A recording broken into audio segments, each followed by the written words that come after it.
கர்த்தருடைய பரிசுத்தமான நாமம் மகிமைப்படுவதாக. ஆசீர்வாதமான ஒரு நல்ல காலவேளையிலையும் அனுதினம் அண்ணா என்கிற வேத தியானத்தினால் உங்களை சந்திப்பதில் மிகுந்த சந்தோஷம். கிருபையாய் கர்த்தர் நமக்கு ஒரு நல்ல நாளை கூட கூட்டி கொடுத்திருக்கிறார். இந்த நாளுக்காக கர்த்தருக்கு ஸ்தோத்திரங்களை துதிகளை ஏறெடுப்போம். இந்த நாள் மார்ச் மாதம் 22 சனிக்கிழமை காலவேளை. இந்த காலவேளையிலேயும் கர்த்தர் உங்களையும் உங்கள் குடும்பத்தையும் சுகபத்திரமாய் காத்து உங்கள் வாழ்க்கையில் கர்த்தர் காண செய்கிற புதிய ஆண்டுகளை நன்மையினாலே முடிசூட்டி நடத்துவாராக. இந்த காலவெளியிலேயும் லேவியராகமம் 12ஆம் அதிகாரத்தை உங்களுக்காக ஸ்தோத்திரம் வாசித்து தியானிக்க கர்த்தர் உதவி செய்வாராக. இந்த அதிகாரம் ஸ்தோத்திரம் 8 வசனங்களை உள்ளடக்கின ஒரு அதிகாரம். இந்த அதிகாரத்தில் 2 காரியம் சொல்லப்பட்டிருக்கிறது, 3 காரியம் சொல்லப்பட்டிருக்கிறது. ஒன்று, ஒரு ஸ்திரீ தான் பிரசவிக்கும் பொழுது அவள் நடந்து கொள்ள வேண்டியதான பிரமாணங்களை சொல்லுகிறார். ஆண் பிள்ளையை பெற்றெடுத்தால் 1 மாதத்திற்கு பிற்பாடு 31 நாளைக்கு பிற்பாடு தான் அவள் ஆலயத்திற்கு வர வேண்டும் என்றும், பெண் பிள்ளையை பெற்றெடுத்தால் அவளுடைய நாட்கள் 66 நாட்கள் என்று எழுதப்பட்டிருக்கிறது. அதற்கு பின்புதான் அவள் ஆலயத்திற்கு வர வேண்டும் என்று சொல்லி வேதம் தெளிவாக இந்த அதிகாரத்திலே சொல்லப்பட்டிருக்கிறது.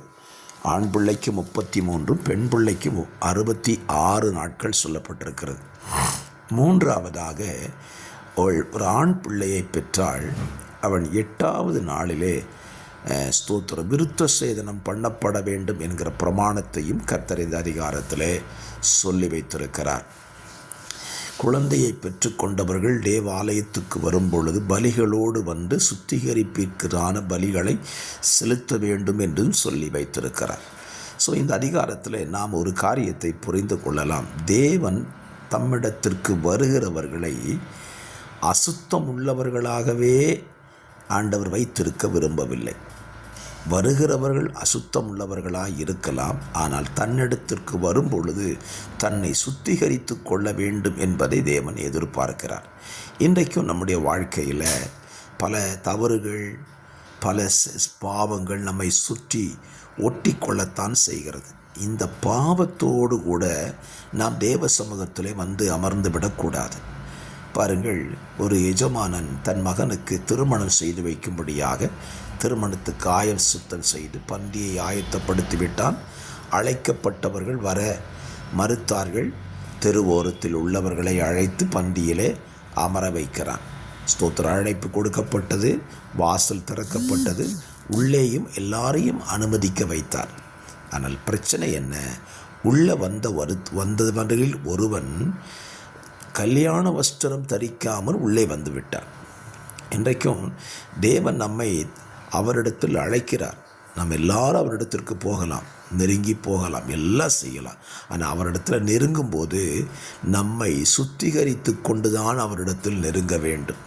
மோசையை தன்னிடத்தில் நெருங்கி வர தேவனிடத்தில் நெருங்கி செல்ல ஆசைப்பட்டான், நல்லது. ஆனால் தேவன் சொல்லுகிறார், உன் பாதரட்சையை கழட்டி போடு என்று சொல்லுகிறார். ஆகவே என்னை கேட்கிற அருமையான கர்த்தருடைய பிள்ளைகளே, இந்த அதிகாரத்தில் நாம் ஒரு காரியத்தை கற்றுக்கொள்வோம்.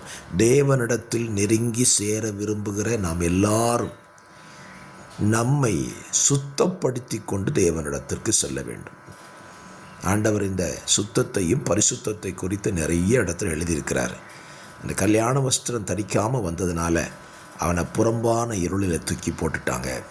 ஆகவே இந்த காலவெளியிலே இந்த அதிகாரத்தின் நல்ல சிந்தையோடு இந்த நாளை துவங்குங்கள். தேவனிடத்திற்கு சேருங்கள், நெருங்கி சேருங்கள். ஆனால் உங்களை சுத்திகரித்து கொண்டு நெருங்கி சேருங்கள். அது உங்களுக்கு நன்மையும் ஆசீர்வாதமாக இருக்கும். ஆமென். பிரசவிக்கிற அந்த ஸ்திரீ தேவனிடத்தில் தேவ சமூகத்துக்கு போகும்போது பலி செலுத்தி தன்னை சுத்திகரித்து கொண்டு தேவ சமூகத்தில் நெருங்குகிறாள்.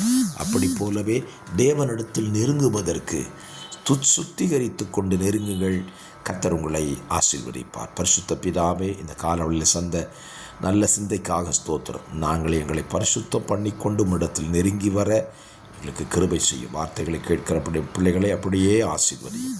இயேசுவின் நாமத்தில் பிதாவே, ஆமென், ஆமென்.